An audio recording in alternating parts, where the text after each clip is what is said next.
Ageu, capítulo 1, do verso 2 ao 12.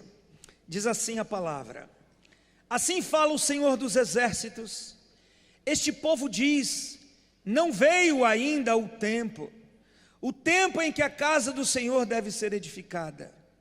Veio, pois, a palavra do Senhor por intermédio do profeta Ageu, dizendo: Acaso é tempo de habitardes vós em casas apaineladas, enquanto esta casa permanece em ruínas?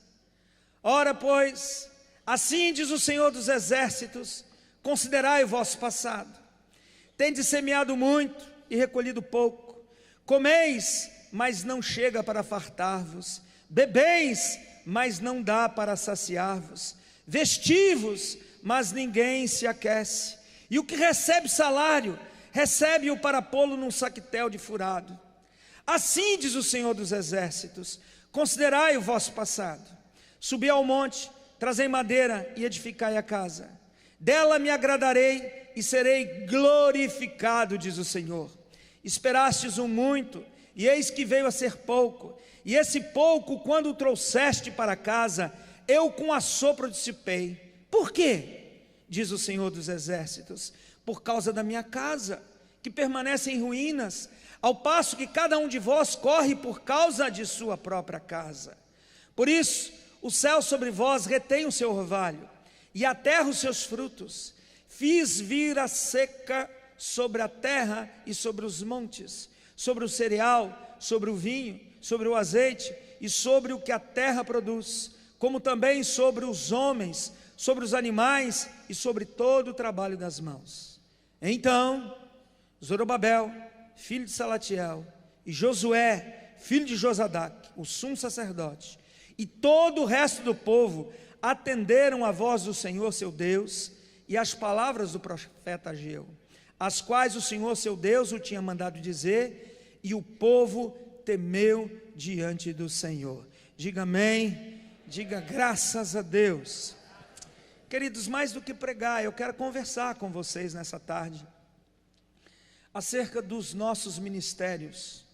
Quantos aqui são apóstolos? Levantem a mão para eu saber, apóstolos e apóstolas. Quantos aqui são pastores? Quantos aqui são pastores? Quantos aqui são líderes de célula? Levante as mãos. Glória a Deus. Mesmo você que não tem nenhuma nomenclatura, há um ministério que Deus confiou na sua mão. Independentemente de você ser líder, de você ser pastor, se você ser apóstolo, isso aí é coisa que a gente precisa. Não vou entrar em detalhes. Porém, nós sabemos muito bem que nós fomos chamados para o trabalho. Não fomos salvos por obras, mas salvos para as boas obras. Nosso sucesso como filhos de Deus depende de nós priorizarmos a nossa vida espiritual e o serviço que nós prestamos ao nosso Deus. Jesus disse, você sabe muito bem: buscai em primeiro lugar o reino de Deus e todas as demais coisas vos serão acrescentadas. Ou seja, nós temos um foco, nós temos um alvo, nós temos um objetivo. E esse povo aqui, depois de um longo tempo de exílio, depois de muitos anos em Babilônia, 70 anos, esse povo foi retirado daquela condição de povo escravo, levado novamente para a terra prometida, com uma missão muito clara: edificar a casa do Senhor. E eles começaram o trabalho até muito bem, mas depois de um tempo eles foram perdendo os objetivos. O foco que deveria em todo o tempo estar ali diante deles. Nós podemos começar muito bem e de repente, sem saber explicar, a gente acabar fazendo tantas outras coisas que não tem absolutamente nada a ver com a obra de Deus e com aquilo que um dia nós prometemos ao Senhor que nós faríamos. Eles começaram focados, mas depois foram deixando que seus projetos pessoais tomassem o lugar da obra de Deus. Por isso o Senhor os confrontou e mostrou os resultados desse esfriamento espiritual.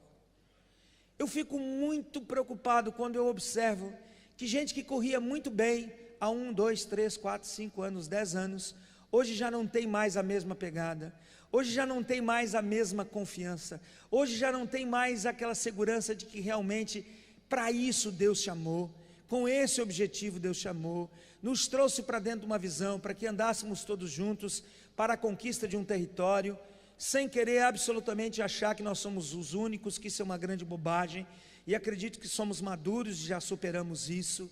Sabemos que antes de visão celular está o reino de Deus. Deus tem um interesse muito maior do que o interesse dentro de uma visão.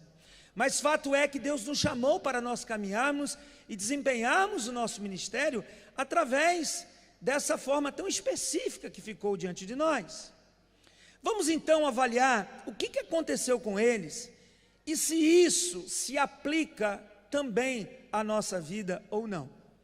Basicamente, 3 erros eles cometeram. Por isso que eu falei que eu vou só conversar. Dá uma olhada ali. Em primeiro lugar, diz o versículo número 2: assim fala o Senhor dos exércitos, este povo diz, não veio ainda o tempo em que a casa do Senhor deve ser edificada. Em primeiro lugar, eles perderam a sintonia com o tempo de Deus. Isso é extremamente perigoso, quando nós não entendemos qual é a passada que Deus nos desafiou a dar.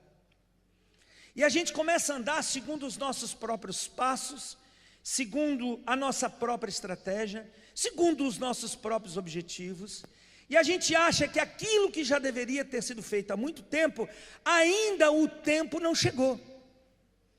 Esse é o primeiro risco que nós corremos, de nós perdermos a sintonia com o tempo que Deus havia proposto para nós.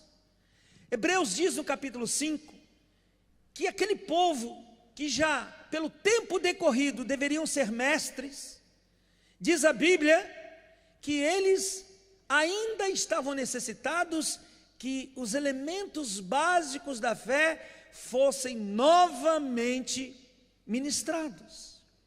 Querido, tem muita gente aqui que já era há muito tempo, e aí se vai criar uma crise na tua vida, resolva-se com Deus. Mas tem muitos aqui que já era tempo de estar como um pastor à frente de uma obra, mas é retido dentro da sua própria alma por algum medo, por algo que a gente não sabe aonde, em que momento aquilo surgiu dentro da vida dele, e ele fala assim, não chegou o tempo, eu tenho que resolver isso aqui primeiro. Tem muitos aqui que não são líderes, mas Deus já chamou há muito tempo para estar à frente de uma célula, mas ele se sente tão seguro quando vê o líder dele ministrando, e fala assim, mas por que eu vou ministrar? Células que vão deixando de ser células que ganham e passam a ser simplesmente grupos de convivência. Me desculpe o simplesmente. A comunhão, ela é importante, claro que é, e necessitamos dela, ela nos consolida, mas nós não podemos deixar que os nossos grupos, que as nossas células, que têm o objetivo de ganhar, nós não podemos jamais deixar que o gostoso de estar junto roube de nós a intensidade dentro da evangelização. A igreja de Jerusalém sofreu disso, porque existia um decreto estabelecido por Jesus, que eles deveriam ir, depois que o Espírito Santo fosse derramado sobre a vida deles, que eles deveriam ir por toda a terra, Judéia, Samaria, até os confins da terra. Mas aquele povo gostou tanto de estar junto, e realmente é bom estar junto, que eles esquecem do objetivo da palavra. E o que acontece? Uma grande perseguição vem sobre Jerusalém, sobre a igreja, e eles saem corridos de Jerusalém. Deus tem um tempo, e quando nós não entendemos o seu tempo, nem que Ele tenha que usar a tribulação, e que Deus tenha misericórdia de nós, Deus vai nos cutucar para ver se a gente sai do lugar e vai fazer aquilo que Ele quer. Você compreende o que eu estou dizendo, meu amado?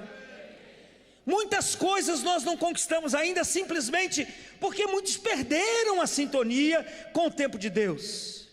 Dentro da administração que fazemos com os demais apóstolos aqui do estado do Rio Grande do Sul, já chegamos a contar numa única semana, mais de 15 mil pessoas em reuniões de célula aqui no Rio Grande do Sul. Um pouco mais de 15 mil foi aquela primeira contagem que fizemos. E dentro de um cálculo aproximado por aquilo que Deus, por inteligência, nos passa, é que seguramente nós somos mais de 20 mil pessoas dentro das nossas células, dentro desse estado.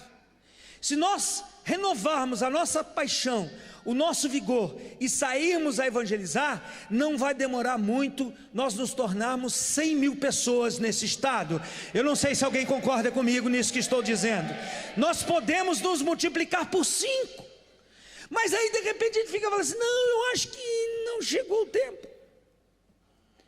Hoje nós não estamos construindo um templo de pedras como os judeus naqueles dias, mas nós estamos construindo a casa espiritual do nosso Deus, que é a igreja. Fazemos isso através da evangelização, ganhando vidas e formando discípulos. Acontece que muita gente vai sempre adiando um envolvimento maior com o ministério. Você sabe que eu tenho uma tia já falecida e hoje tenho certeza total que ela está com o Senhor. Mas a minha tia, ela tinha 8 anos de igreja e eu falava: tia, a senhora não vai se batizar? Ah, meu filho, eu acho que não chegou ainda o tempo. E eu fiquei pensando: mas querida, o que lhe impede de ser batizado? Eu ainda tenho algumas coisinhas na minha vida que eu preciso, ela era mineirinha, que eu preciso resolver. Na hora que eu resolver, vou ser batizado. Eu falei: que pena, a senhora não está no reino de Deus, né? Eu falei: não, estou sim, meu filho. Não, tia, a porta de entrada do reino é o batismo. Quando a gente... Mas o batismo não é para aqueles que... Não, querida, o batismo é para aqueles que se arrependem dos seus pecados e contam com a graça, a bondade, a misericórdia do Senhor, do sangue dele, para poder viver uma vida nova. Então nós temos esses equívocos dentro da nossa alma. O da minha tia, claro, todo mundo dá risada. Mas será que não tem alguém dando risada do equívoco que está aí na sua vida com relação ao que você já poderia fazer? Tem muita gente adiando compromisso, adiando envolvimento, deixando para amanhã o que deveria ter começado já há muito tempo. Há muito tempo que você já deveria ter uma vida de oração muito mais intensa. Há muito tempo que você já deveria ter uma intimidade com o Senhor mais intensa. Mas a gente vai deixando isso para depois, deixando isso para depois, deixando isso para depois. Eu acho que não chegou o tempo. Pensa comigo.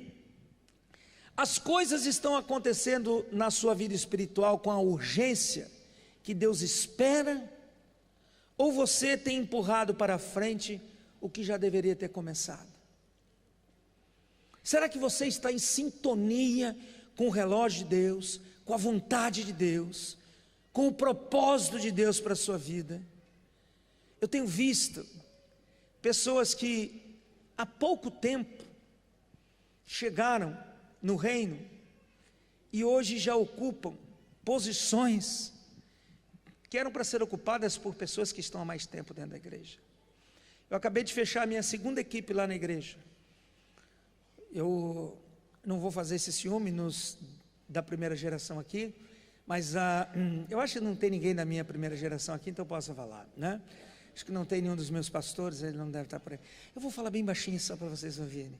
Eu vou dizer, a equipe 2 é muito rápida, é muito ligeira. O amor que eles têm, a primeira reunião que nós fizemos foi debaixo de choro, de lágrimas, coração quebrantado, uma vontade, um desejo enorme de servir ao Senhor. E ela foi feita exatamente para poder ajudar a equipe número 1 até a dar um empurrão nela. E eu tenho nessa equipe um rapaz, ele não deve estar aqui, porque ele deve estar trabalhando agora. Ele é gerente do Bradesco. Um rapaz que chegou na igreja há 2 anos. Há 2 anos ele foi levado para uma célula. Há 2 anos ele se converteu junto com a sua família. Foi batizado. Não teve nenhum problema em ser batizado, em ir para o encontro com Deus, em fazer escola de líderes. Completamente desatado, em sintonia com o tempo de Deus. E quando eu escolhi, quando eu chamei o Vinícius para ser um dos 12 da segunda equipe, ele chegou para mim e falou assim: o senhor tem certeza? Eu falei assim: total, absoluta. Conversei com o pastor dele, e o pastor dele falou assim: me sinto muito honrado dele ter sido escolhido em 2 anos. A gente fala assim: não, mas fulano é muito novinho. Me diga, quem é que tinha mais de 3 anos de fé quando Jesus de Nazaré morreu, ressuscitou e foi assunto aos céus? Quem é que tinha mais de 3 anos de fé? Quem? Ninguém. Ninguém. E a gente fica assim: não, ele é muito novinho. Meu irmão, em 3 anos dá para você formar um discípulo disposto a morrer por você. Em 3 anos. Mas nós precisamos encontrar essa disposição dentro da alma dos nossos discípulos. Líder, não diga não para o teu pastor.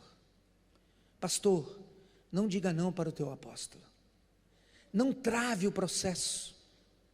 Não permita que as tuas crises façam com que você saia da sintonia com o relógio de Deus. Porque você pode chegar a uma conclusão equivocada e dizer: ainda não chegou o tempo.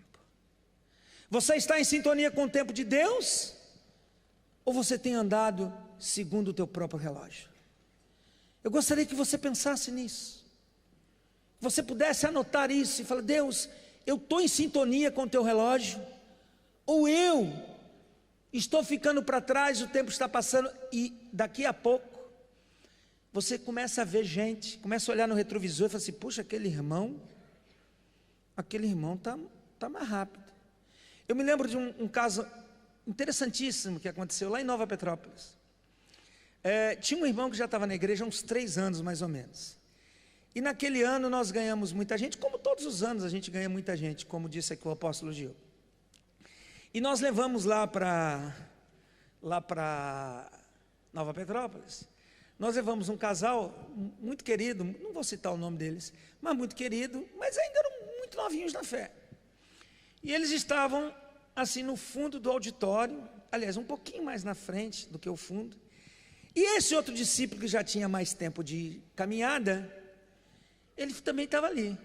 E o apóstolo René chegou daquele jeitinho discreto dele: porque agora uma unção vai varrer este auditório, e você vai ver a glória de Deus, eu vou contar até 3. E esse irmão, ele é discreto, eu sei que ele é. Então, esse irmão começou a olhar e ficou de olho nos novos que tinham chegado naquele ano. E daqui a pouco a glória veio. E os novos caíram. Tomaram 220 lá e caíram os 2. E ele está lá atrás e o troço passou por ele e ele ficou em pé. Aí depois ele me procurou assim: pastor, me explica uma coisa. Chegaram agora, já estão caindo, eu nunca caí. Pois é, querido. Tem gente que está chegando agora e já está tendo experiências muito mais profundas do que a tua. Você acha que Deus não te ama e não quer te dar? Isso tem a ver com intensidade, com sede, com fome. Com fome. Nós precisamos de fome de Deus. Nós precisamos de sede de Deus. Se Deus encontrar sedentos e famintos, a glória dele vem. Buscar-me-eis e me achareis, se me buscardes de todo o vosso coração. Assim diz o Senhor. Intensidade. Porque o relógio vai passando, os minutos vão indo. E daqui a pouco você olha no retrovisor: mas ele estava tão longe de mim, ele está chegando, entendeu? Parece até o Galvão narrando o jogo do Brasil do 7-1. Lá vem eles de novo, né? Lá vem eles de novo, e pá! Daqui a pouco o cara está lá na frente: mas o que tem? Querido, o tempo de Deus se chama hoje. O tempo é agora, o tempo é já. Deus vai te mudar de degrau.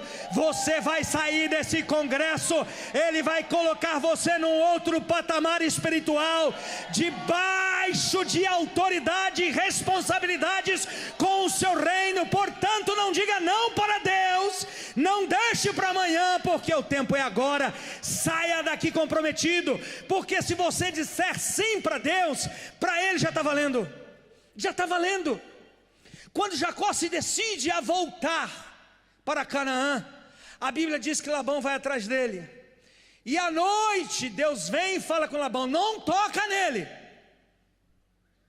Porque ainda que ele não estivesse em Canaã, ainda que não tivesse chegado em Canaã, para Deus, na decisão do coração de Jacó, ele já estava em Canaã. Pois se você tomar uma decisão agora, você já está nesse degrau, meu irmão. Você já está nesse degrau. A unção vem. Davi recebe a unção, mas quem é que continua no trono? Saul.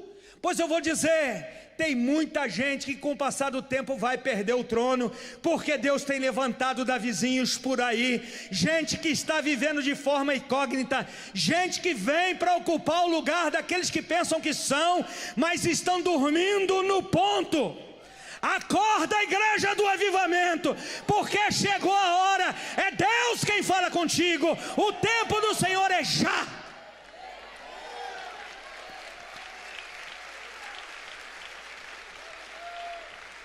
Levanta a tua mão direita. Diga: Deus, eu quero estar em sintonia com o teu tempo. Não quero andar segundo o meu relógio. Rasga os céus agora com brado de avivamento.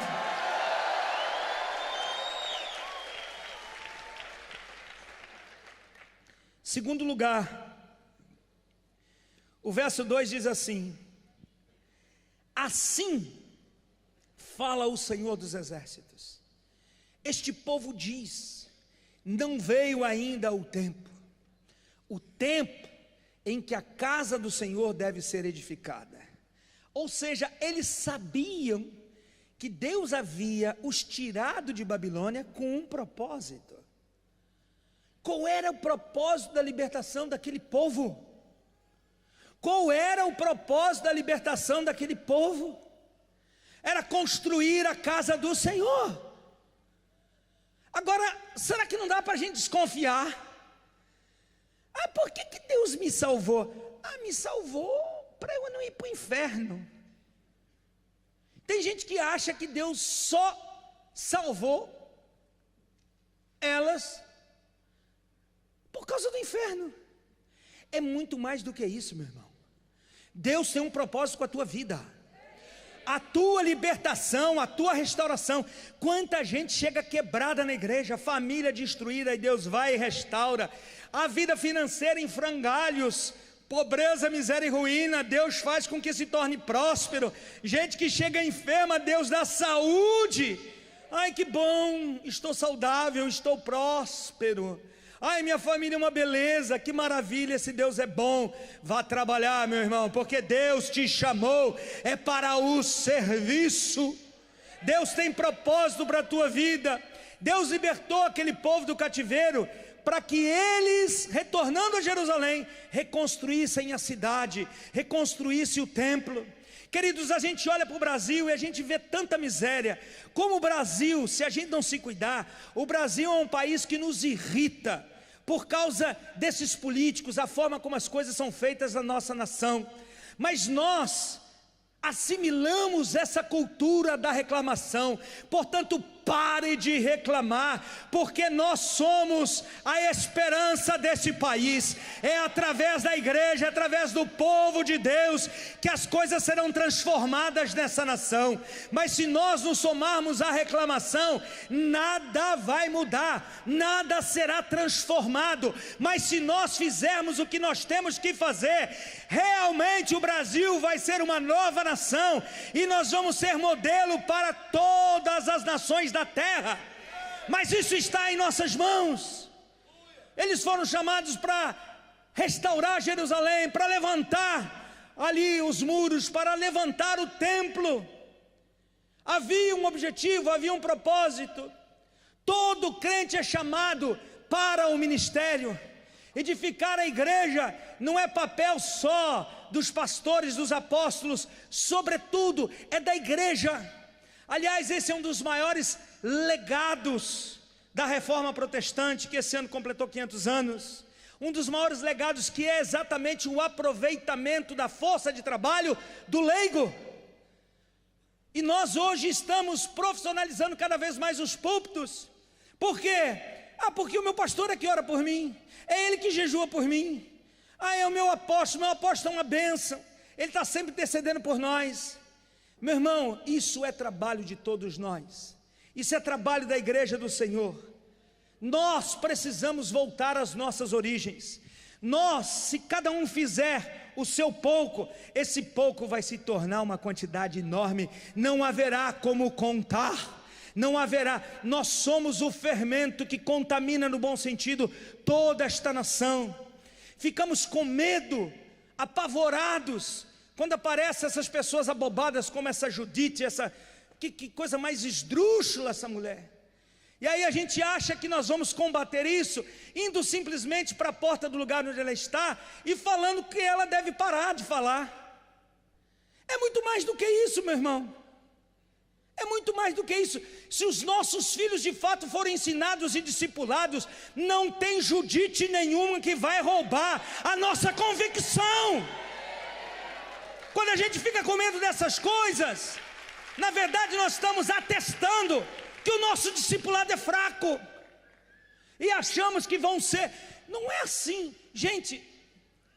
Se essa fosse a lógica, na hora que a serpente começasse a falar no Éden, Deus ia falar assim: Judite, aqui você não vai falar não. E Deus deixou a Judite falar.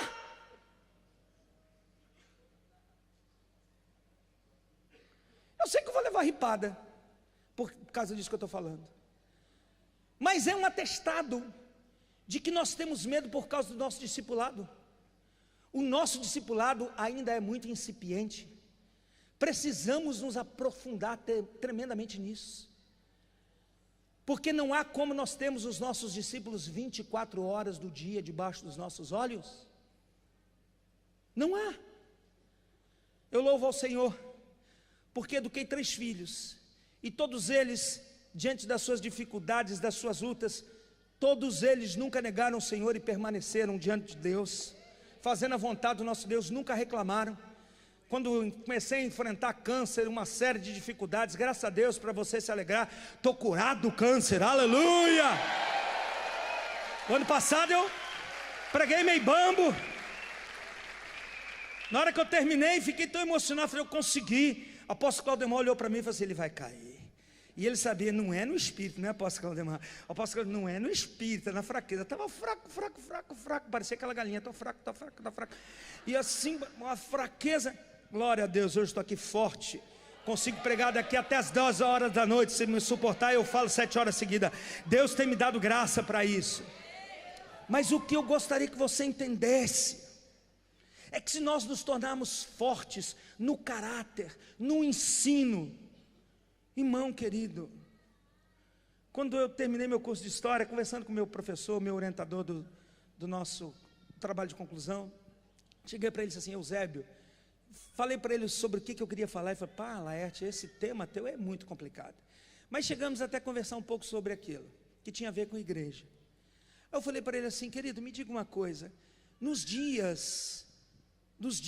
primeiros anos depois que Jesus foi para o céu, e ele falou assim: não, você que está falando que Jesus foi para o céu, não coloque isso na minha boca. Eu falei: não, você acredita que ele foi para o céu? Sim. Mas me diga uma coisa, você acredita que houve um homem na Palestina? Ele falou: não, isso é inegável, porque a história diz isso. A história diz isso. Então tá, que bom, já estamos nos acertando. Aí disse: Eusébio, me diga uma coisa, quantas pessoas em média, num percentual, naquela época, sabiam ler e escrever? Uns 30%? Eu disse: que isso, meu filho? Ele falou assim: de 3 a 5%. De 3 a 5% da população, naquele tempo, conseguia ler alguma coisa. Me explica como é que você consegue levantar uma igreja sem pessoas que não sabem ler, não sabem escrever, se não fosse na ação do Espírito Santo e na comunicação segura da palavra. Hoje nós temos tantos recursos tecnológicos, e do que é que nos vale tudo isso? Quais os resultados que nós estamos colhendo com essas coisas? Você sabe que tecnologia, ela não é nem boa, ela não é nem má. Ela depende do uso que você faz. É o bicho-homem que vai determinar se é uma coisa boa ou se é uma coisa ruim. Pois poderíamos usar a tecnologia a nosso favor, como esse projeto do apóstolo Alexandre Monteiro. Que coisa linda. Ele estava me explicando, que coisa tremenda. Agora, me explica. A igreja do princípio, que eu não gosto de chamar ela de primitiva, que dá a impressão de ser assim um menosprezo, mas a igreja do primeiro século é uma igreja que não tinha prédios, uma igreja que não tinha programa de televisão, não tinha programa de rádio, uma igreja que não tinha e-mail, que não tinha WhatsApp, não tinha nada disso. A única coisa que a igreja tinha naquele tempo, nem a Bíblia eles tinham, para vocês terem uma ideia, mas nem a Bíblia tinha. As cartas apostólicas corriam dentro das igrejas, e as pessoas não sabiam ler, poucos sabiam ler e escrever, mas eles tinham duas coisas fundamentais, que se nós como igreja tivermos, nós vamos virar o Brasil de perna pro ar. Eles tinham sobretudo a unção do Espírito Santo, eles tinham uns aos outros, a única coisa que eles tinham era isso, e com isso eles revolucionaram o tempo deles, andando em unidade, andando na aliança, debaixo da unção do Espírito Santo. Todos os dias o Senhor acrescentava aqueles que iam sendo salvos. Pois eu quero declarar sobre a tua vida, todos os dias pessoas irão se converter debaixo do seu ministério em nome de Jesus, todos os dias. Mas estamos cada vez mais distantes uns dos outros, e a unção é assim, cada um para si, Deus por todos. Mas quando conseguimos reverter essas coisas, você pode ter certeza que os resultados serão outros. Uma boa pergunta a fazermos é: como é que estaria a igreja se todos os membros, todos os discípulos dela tivessem o mesmo nível de comprometimento que você tem com a obra do Senhor? Ela estaria melhor ou estaria pior?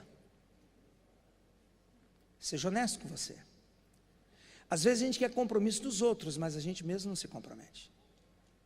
Às vezes nós queremos que as pessoas façam coisas que nós pedimos que elas façam, mas nós não estamos dispostos a fazer. Quando o nosso compromisso, ele se torna, de fato, um bom exemplo, não resta dúvida que nós estamos no ponto certo. Mas se nós chegamos a uma conclusão de que se a igreja toda fosse como eu, meu Deus do céu, Jesus ia acabar. Quando a gente chega a essa conclusão, alguma coisa precisa ser mudada na nossa vida. Qual é o terceiro erro que eles cometem? O versículo número 4 diz assim: acaso é tempo de habitardes vós em casas apaineladas, enquanto esta casa permanece em ruínas? Em terceiro lugar, querido, eles permitiram que o conforto e os sonhos pessoais roubassem a dedicação ao ministério. Eu deixo de fazer o que preciso fazer, pelo qual fui chamado, fui retirado do cativeiro, fui trazido para esta terra, para edificar a casa do Senhor. Esse é o princípio, esse é o foco. Eu deixo aquilo ali porque agora eu vou construir a minha própria casa, agora eu mesmo, eu preciso nem ganhar de ferro, né? Vou investir um pouco em mim. Eu me lembro sempre de algo que me foi passado tempos atrás, de um homem que disse assim: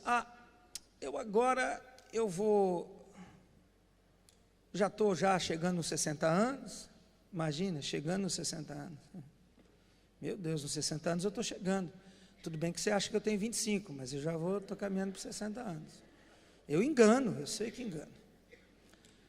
E ele falou: estou chegando nos 60 anos, eu vou comprar uma chacrinha, eu vou amarrar meu burro na sombra. Igreja dá um trabalho, meu Deus do céu, igreja é um trabalho, quero ficar lá na minha chacrinha, de vez em quando eu venho, prego e tal.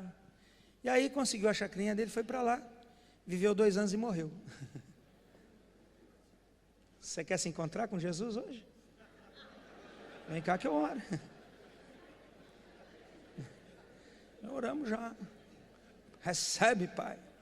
Eu não falo receba, eu falo recebe, Pai. Ele te leva. Mas aí a gente fica buscando o nosso próprio conforto. Depois deles terem começado bem, reconstruindo a casa de Deus, cada um foi se distraindo com a própria vida. E o Senhor precisou repreendê-los. Fala a verdade, a gente gasta muito tempo com aquilo que não diz respeito às coisas de Deus. Sempre que você estiver fazendo alguma coisa, pergunta para Deus: Deus, isso que eu estou fazendo te glorifica, te engrandece, produz resultado dentro da obra? Eu fico maravilhado de ver a intensidade, o foco, um homem que não se distrai, do nosso querido mentor, o apóstolo René Terranova. Em todo tempo ele vive para isso, ele sabe que foi chamado para isso. O apóstolo René, ele tem uma intensidade que às vezes me irrita. Verdade. Verdade. Ele fala: não dê pausa, não dê pausa, não dê pausa, não dê pausa. Se ele fosse aí o inventor desses negócios aí, não ia ter pause, no dele nunca, porque para ele não para nunca. Não para, parece o Roberto Carlos, não para, não para, não para, né? Fica ali o tempo, não para, o tempo todo, não para, não para. Você já ficou irritado com a intensidade do apóstolo René? Já? Ah, que bom que você é verdadeiro. E muitos aqui, né? Eu lembro do começo, ele falou assim: recém, 3:30 da tarde. Puxa, o senhor está falando desde as 10? 3:30 da tarde, o homem está ali a milhão, intensidade, foco total naquilo que está fazendo. Ele sabe que o seu tempo, aquilo que a gente perde, não volta mais. Eu tenho um poema, de vez em quando eu faço uns poemas. Eu tenho um poema que fala assim: a hora passada riu de mim, inclemente deboche de quem sabe que não pode mais tê-la. Ai, que bonito, né? Estava inspirado, rapaz. Depois você vai comprar um livro de poesia, meu. A hora passada riu de mim. Ela dá risada na tua cara, debocha de você. A hora do relógio completou, pá, essa hora você não tem nunca mais. Acabou, acabou. Mas a gente tem assim uma certa soberba, e a gente se engana, achando que nós somos eternos aqui nessa terra, e não somos. Não somos. Deus me chamou 3 vezes, não sei você quantas vezes Ele te chamou. A primeira vez Ele me chamou para que eu me arrependesse, e me lembro claramente no dia do apelo do meu pastor, um jovenzinho de 70 e poucos anos, e eu, um menino de 17 anos, pouco entendi o que aquele homem falava, mas existia uma unção naquilo que ele dizia, e aquilo, eu fui tomado de uma convicção de pecado. Falei: eu sou um homem miserável, e se hoje eu não me arrepender, eu vou para o inferno. Depois eu aprendi a amar Jesus, porque geralmente as pessoas não amam Jesus, não vem com essa história que ama, que ama nada. A gente, quando aceita Jesus, a gente na verdade não está votando para Jesus, a gente está votando contra o diabo. A gente fala: diabo, eu não te quero, eu tenho medo do inferno. Que bom, graças a Deus por isso. Aí depois a gente aprende a amar Jesus. A primeira vez que Ele me chamou foi exatamente para isso. Isso foi no ano de 1978. E a segunda vez que Ele me chamou, o pastor Manuel Maria, que está aqui, participou disso. Foi uma coisa assim muito intensa. Eu era estudante de arquitetura, numa crise a pior que já passei na minha vida, não sabia de fato quem eu era, e aí eu tenho pelo menos uma coisa assim: eu quando tem alguma coisa que me incomoda, eu faço o seguinte: eu não vou comer mais. Você sabe que agora, nesses dias, chegou no domingo, eu via que não desatava, falei para minha esposa: não como mais. Mas como assim? Não como mais, só vou comer agora quando chegar ao congresso. Eu vou entrar em jejum e beber sua água. E naquele tempo, 1984, eu fiz exatamente isso. Fui para uma casinha que tinha no fundo da casa que nós morávamos, era uma edícula no fundo da casa, entrei lá e falei com a minha mãe, com a minha irmã, e disse assim: por favor, não me procure mais aqui, eu vou só sair daqui depois que Deus falar comigo. E fiquei ali, chorando diante de Deus, alguns dias. Graças a Deus que Ele teve misericórdia de mim, não deixou desfalecer e falou comigo. E aí eu entendi claramente que eu tinha um chamado pastoral, e por isso Ele tinha fechado todas as portas. E eu vi que não tinha como fugir. Então, debaixo de uma convicção muito grande, fui chamado para ser um pastor. Em 1985, eu fui ungido pastor. Tem muita gente aqui que em 85 não era nem nascido. Eu sou muito precoce, eu sou muito novo, comecei muito novinho, né? Tipo Jeremias, criança.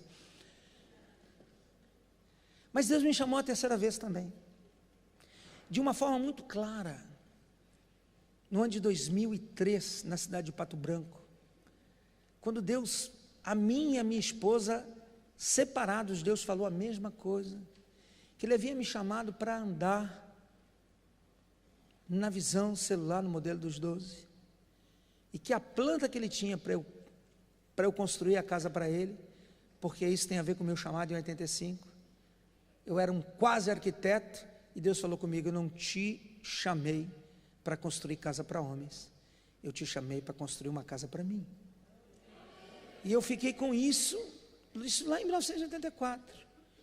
Mas aí depois, quando voltei no livro de Crônicas, no capítulo 28, eu compreendi que é o momento em que Davi passa toda a planta para o seu filho, e diz assim: olha, já separei isso.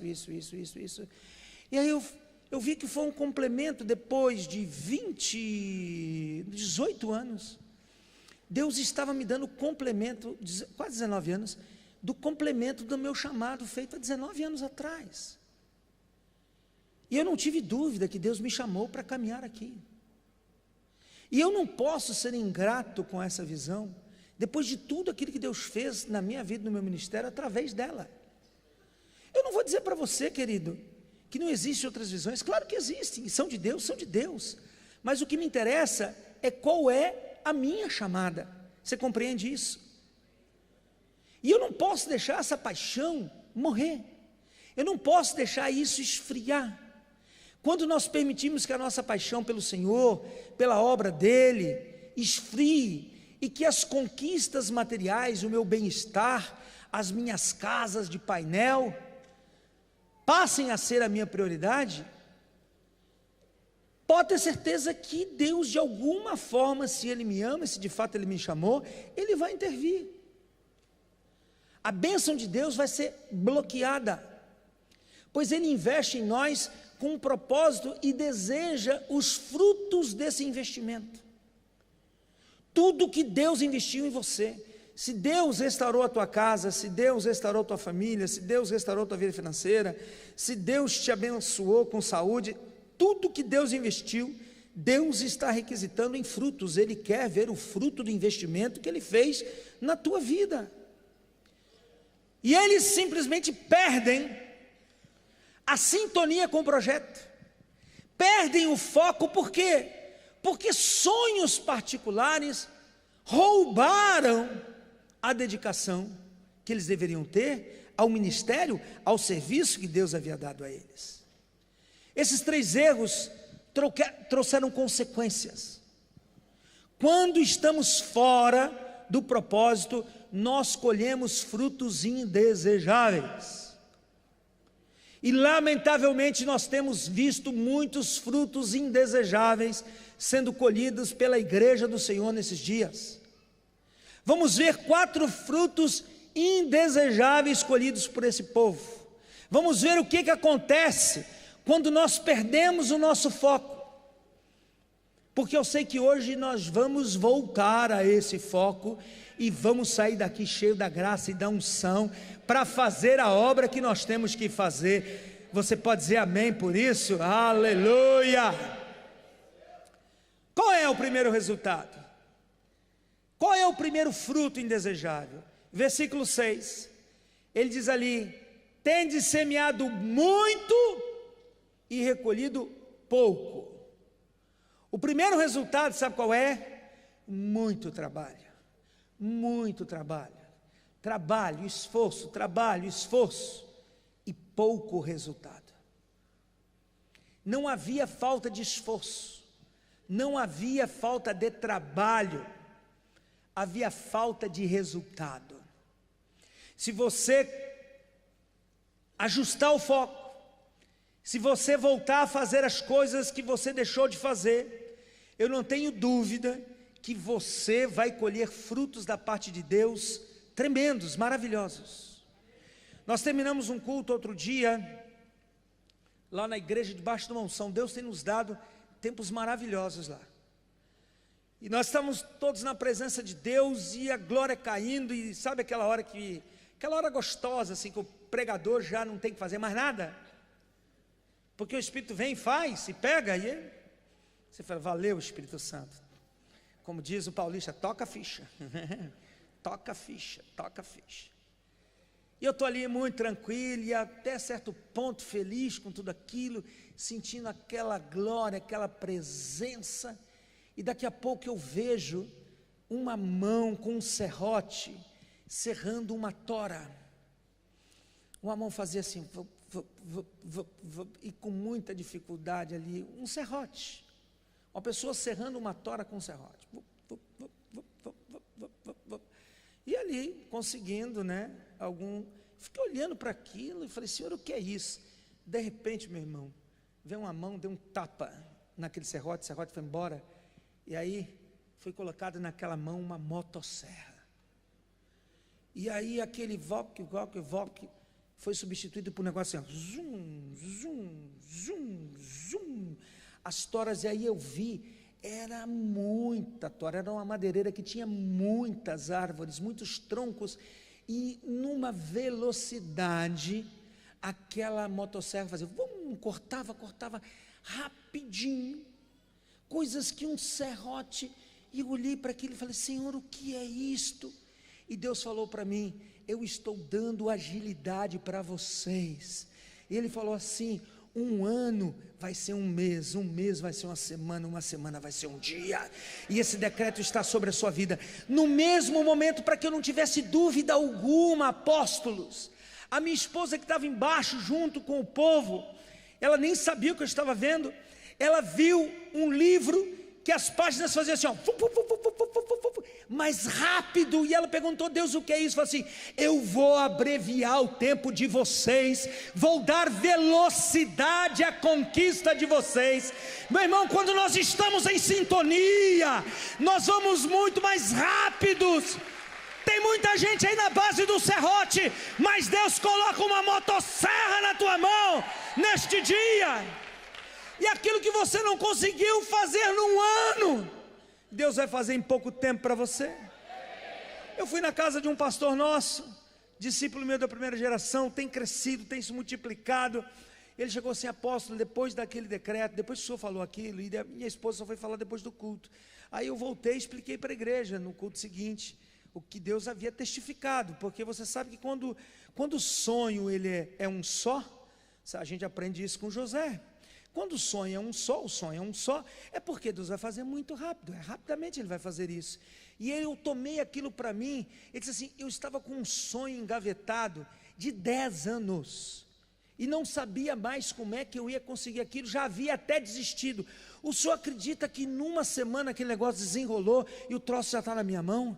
Eu falei assim, Jesus, que coisa poderosa. Eu falei assim, eu não tenho a menor dúvida, é a unção de Deus, pois aquilo que está amarrado na sua vida, quando você volta para o propósito, quando você foca da forma correta, eu tenho certeza, Deus vai te dar essa graça. Em pouco tempo você vai ter nas tuas mãos aquilo que você achava que não poderia mais alcançar, sonhos engavetados, projetos engavetados, desejos da alma que se perderam, Deus vai te dar, porque você está com o foco correto, você está fazendo as coisas corretas, você vai ver essa graça na sua vida. Você vai ligar para mim, vai passar e-mail para mim e falar assim, mas não é que o senhor é profeta mesmo? Aconteceu na minha vida. Será rápido, meu irmão, será rápido, será rápido.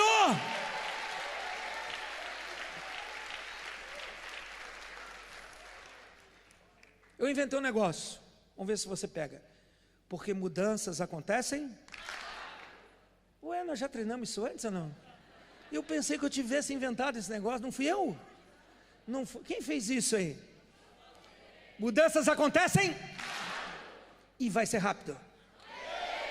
O que impede de nós fluirmos é quando nós estamos fora do propósito. Nós podemos semear muito e recolher pouco, mas chegou o tempo em que não vamos semear tanto assim não, e vamos colher muito para a glória do Senhor, para a alegria do nosso coração. O nosso esforço será recompensado. Quando estamos em sintonia com o tempo de Deus, com a vontade de Deus, andando na passada do Senhor, você pode contar com a bênção, você vai prosperar tremendamente em nome de Jesus. Segundo lugar, o segundo fruto indesejável, aí mesmo no verso 6, depois que ele diz: tendes semeado muito,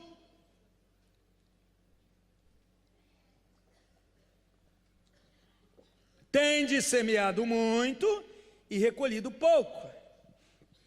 Comeis, mas não chega para fartar-vos.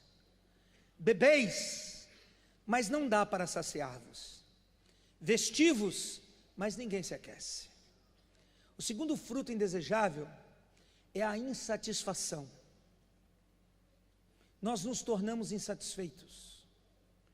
E quando Deus me ministrou essa palavra, em janeiro desse ano, a primeira coisa que Deus falou para mim, para que eu revisasse os meus propósitos.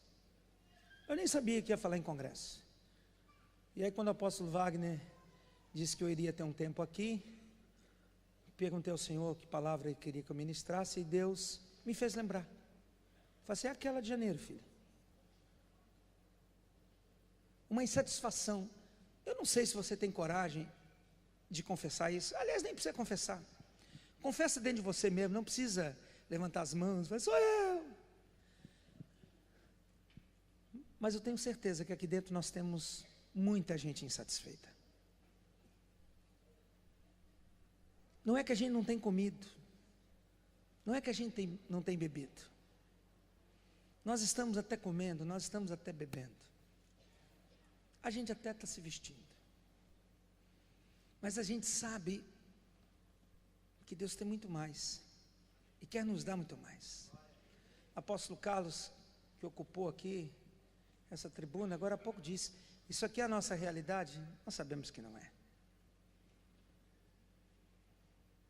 Muitos apóstolos, assim como eu, todos nós de um modo geral, nos sentimos até humilhados com esse congresso.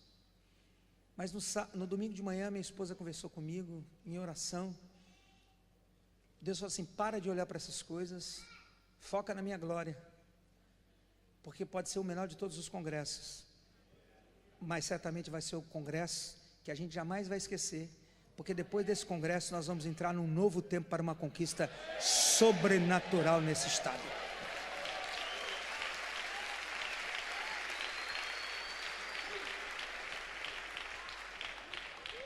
A insatisfação, ela é um sintoma de que alguma coisa está errada. O que eles conseguiam produzir não era suficiente para satisfazê-los. É alarmante, gente, o número de crentes insatisfeitos espalhados pela igreja no Brasil.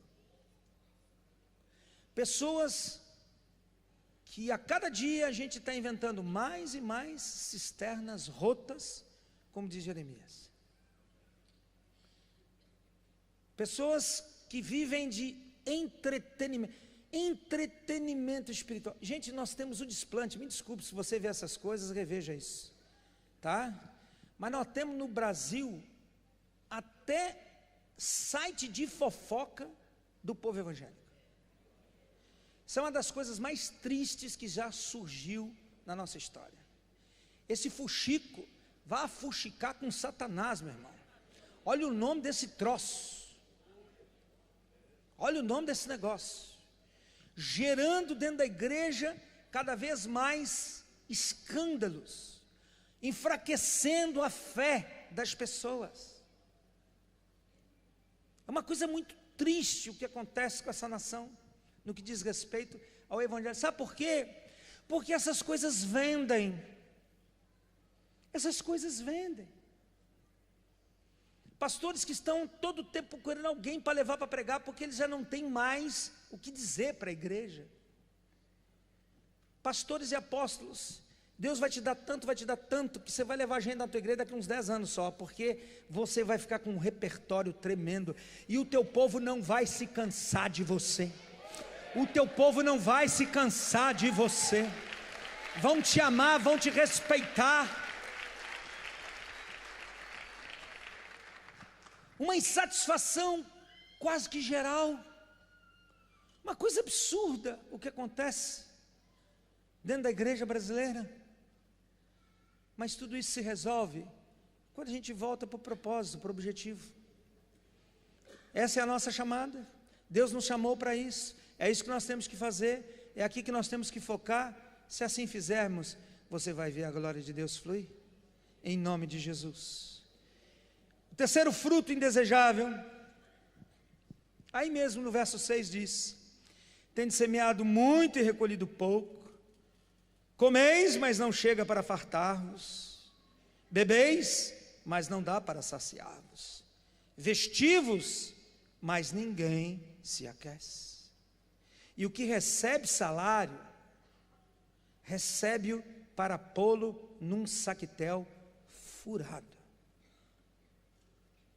Terceiro fruto indesejável são perdas inexplicáveis. Coisas que acontecem e a gente fica assim: ah, como assim? Como isso? Isso me lembra muito o Renato Paixão, meu discípulo, membro da minha segunda equipe. Ele fala: mas como assim? Acho uma graça quando ele fala: como assim? E a gente fica: como assim? Perdas inexplicáveis. A gente recebe e de repente perde. Nós temos ganho pessoas para Jesus. Nós estamos batizando. Esse ano vai ser um dos anos que a gente mais batizou gente. Lá na nossa igreja a gente batiza gente, viu? O ano que a gente mais batizou gente. Ainda bem que a gente está batizando gente, né? A gente não batiza bicho. Conhece aquela história lá do fazendeiro? Só para você descontrair.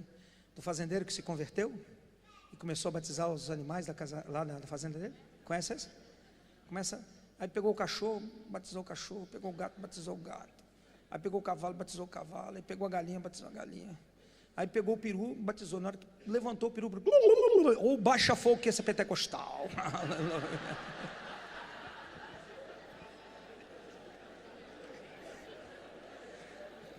Estou preparando teu espírito para a paulada que vai vir.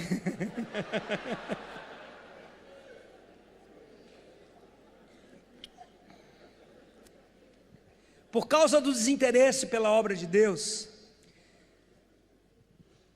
aquilo que eles ganhavam, eles perdiam. Eles não conseguiam reter. E, portanto, não desfrutavam do seu ganho. Quantos nesses dias dão um passo para frente e dois para trás? Se você parar e comparar o teu ministério hoje com o que era há 5 anos e falar assim: pá, hoje eu estou pior do que há 5 anos, alguma coisa aconteceu que precisa ser resolvida. Esse momento que nós estamos vivendo tem que ser o melhor momento. E o ano que vem será o nosso melhor momento. A cada passo dado será o melhor momento. Nós não podemos subir e depois descer. Nós temos que ir adiante. E se você ganhou, você vai desfrutar do teu ganho. Essa maldição está sendo retirada nessa tarde. Essa maldição está sendo quebrada. Essas perdas inexplicáveis vão cessar, vão acabar, e você vai desfrutar do teu ganho. O que vier vai ser retido, vai ficar, vai permanecer e vai se multiplicar para a glória do Pai. Se você crê nisso, se expresse na presença do Senhor. Glória a Deus! E o quarto e último fruto indesejável O versículo número 9 diz assim: esperastes o muito, e eis que veio a ser pouco. O quarto fruto indesejável são as expectativas frustradas. Quando a gente espera algo, isso não se concretiza. Provérbios diz que a esperança que se adia adoece a alma. Tem muita gente com a alma dolorida. Tem gente que continua crendo no Evangelho, crendo em Jesus, crendo no Espírito, na palavra. Tem muita gente crendo no trabalho que a gente faz, mas com a alma tão machucada e já não conseguindo acreditar que aquilo que um dia foi prometido por Deus, de fato vai se concretizar. Falava com o apóstolo Gil nessa semana, e aquela palavra, apóstolo Gil, fresquinha, Deus colocou ali momentos antes de falar contigo pelo WhatsApp.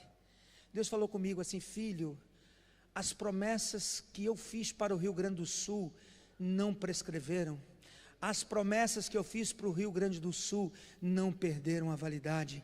Se alegre com essa boa obra. Aquilo que Deus prometeu para nós, nós vamos ver. Não será simplesmente a geração futura. A geração futura vai pegar já a coisa muito bem encaminhada, mas os nossos olhos verão aquilo que o Senhor prometeu.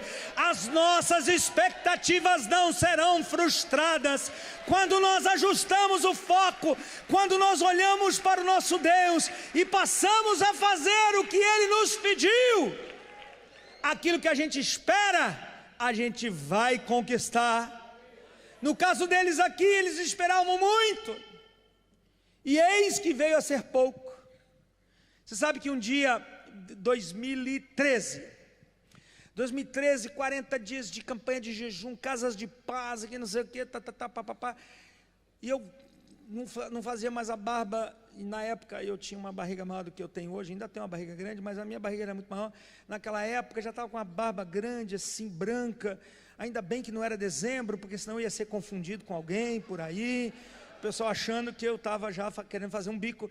E eu ali, aí quando foi 3 horas da tarde, falei: agora, Senhor, horário do sacerdote, quero entregar a Ti a minha barba. E aí, comecei a tirar a barba, muito trabalho para arrancar aquela barbona e tudo. Na hora que eu acabei de tirar a barba, trovoada, meu Jesus, eu olhei: Jesus, o que é? E começou a baixar uma água. Eu falei: Senhor, não pode chover, o povo tem que ir para a igreja. Ou não pode, Senhor, não. Eu não queria uma resposta dessa, Senhor. E daqui a pouco, discípulos apavorados começam a liga para minha esposa, a Rejane. Lembra da Rejane? A Rejane tinha uma expectativa de só ela levar 300 pessoas, lembra? Ela mais o pastor Zé Luiz, 300 pessoas no culto, só uma macrocela, aquela coisa toda, uma loucura. E aí, fui orar e falei: Deus, mas o que é isso, Senhor? E aí, quando eu fui orar, Deus me deu uma palavra. E eu me lembro que quando eu cheguei na igreja, encontrei o pastor Manuel, ele falou assim: pá, meu genro, que guerra, hein? Debaixo dessa chuva toda, impedindo. Aí eu falei: não, vá olhar o templo lá dentro, como é que está. Porque depois que eu fui falar com Deus: Senhor, o que é isso? Deus falou assim: eu estou criando as piores condições para encher aquela igreja e vocês não terem dúvida que fui eu que fiz isso. Fui eu que fiz isso.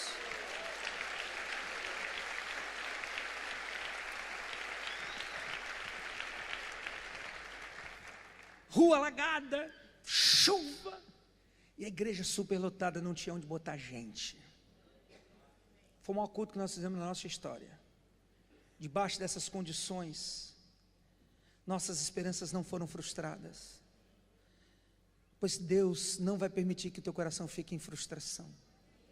E se você tem se frustrado nesse tempo, faça uma revisão, alguma coisa que você precisa enxergar na sua própria vida, voltar a fazer o que você tem que fazer, assumir novamente a responsabilidade do propósito pelo qual o Senhor te chamou, e o teu coração jamais vai se frustrar.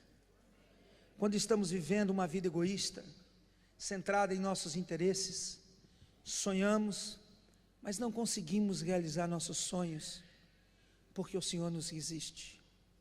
Você sabe que o diabo tem umas costas enormes, mas bota, as costas de Satanás é enorme, porque nós fizemos as costas do diabo ficar muito grande, porque a gente tinha que falar assim, pois é, o diabo, eu falei, opa, peraí, não tem nada a ver, e o diabo falou assim, eu não, está doido, e Deus falou assim, não é o diabo não, meu filho, olha para mim, sou eu que estou fazendo isso, para ver se você olha para mim, se você volta a fazer o que eu quero que você faça. Querido, quem é o diabo perto do nosso Deus? Às vezes a gente fala mais do diabo do que do próprio Deus. Dão tanto cartaz para Satanás. A Bíblia diz que naquele dia o pessoal vai olhar e falar assim, escuta, era isso aí que aterrorizava as nações? Esse trocinho aí é ridículo. Satanás já foi vencido na cruz do Calvário. Ele é nosso inimigo sim, mas ele é um inimigo derrotado. Mas a nossa alma ainda precisa ser derrotada por nós.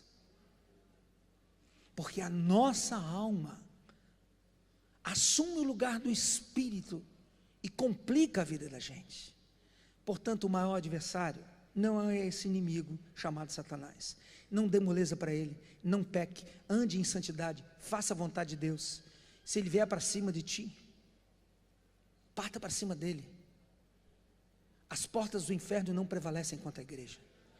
Quantos aqui já foram atacadas por uma portada do inferno?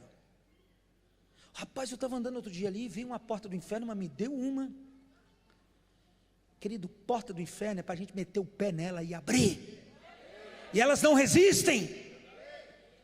Somos nós que atacamos o inferno e não o inferno que nos ataca. Nós temos autoridade para isso. Eu entrei numa guerra, mas numa guerra tão ferrenha contra o inferno, que quis fazer algo dentro da minha casa para me desonrar. E eu entrei numa guerra, olha só, entrei numa guerra, mas eu era tão estúpido, porque eu sou simplesmente estúpido. Com o diabo eu sou estúpido e não peço licença. Com ele não tem dividida por baixo, eu vou por cima da bola. E quando eu comecei a repreender aquilo, entrei numa guerra, minha filha estava junto comigo, entrei numa guerra e repreendia fora da minha casa, fora dentro da igreja. O vigia da nossa rua, o sargento Brum, tomou 6 tiros nas costas. 6 tiros nas costas. E aí quando chegou a notícia para mim, eu falei, já sei. Tadinho do Brum. Andava com um São Jorge não protegeu ele. Eu falei assim, já sei, é o diabo querendo que eu fique aterrorizado. Meus discípulos estavam na torre de oração, ficaram assustados com o tiroteio, porque ele ainda baleou ainda, era muito forte o cara, baleou mais alguns, uma covardia que fizeram com ele. E aí o recado do inferno veio. Aí o diabo falando, bom, contigo eu não posso, mas quem está na tua volta, quem der bobeira eu vou matar. 3 anos antes eu estava numa guerra contra Satanás, mas uma senhora guerra, eu e minha esposa. Aí era 1h30 da tarde, estou lá sentado com meu filho, assistindo um jornal, ele tinha voltado dos Estados Unidos, daqui a pouco eu ouço um barulho, eu pensei, deve ser uma construção que tinha do outro lado da rua, estavam construindo um banco. Aí eu saí, terminou ali de ver o jornalzinho e tal, entrei. Ele ia para uma academia e eu ia para a igreja. Na hora que eu estou descendo lá, eu olho assim, tadinho do Thales, o Thales não tinha visto. Eu olhei e vi um buraco no teto da garagem. Olha embaixo, tinha um corpo no chão. Eu falei, alguém se matou, se jogou lá de cima. Mas o Thales não tinha entendido isso. E aí entramos no carro, na hora que sai assim, ele olha, pai, olha um corpo. Eu falei, pois é, filho, eu te falei. Aí quando eu voltei, fui conversar com a síndica, eu falei assim, não, uma senhorinha de 65 anos, fazia faxina aqui, anos e anos, já acostumada a fazer, ela foi lavar a janela, na hora que ela fez assim, a janela se desprendeu, ela e caiu do 10º andar, meu mano, é 10º? Caiu do 10º andar, morreu na hora, claro, não tem nem como, morreu na hora. Aí o diabo falou: está vendo? Não posso contigo, mas quem estiver na tua volta, porque ele tenta nos aterrorizar, tenta nos amedrontar, mas eu sei que ele é um inimigo derrotado. O sangue de Jesus está sobre mim, e que ninguém dê brecha, e a gente vai em frente.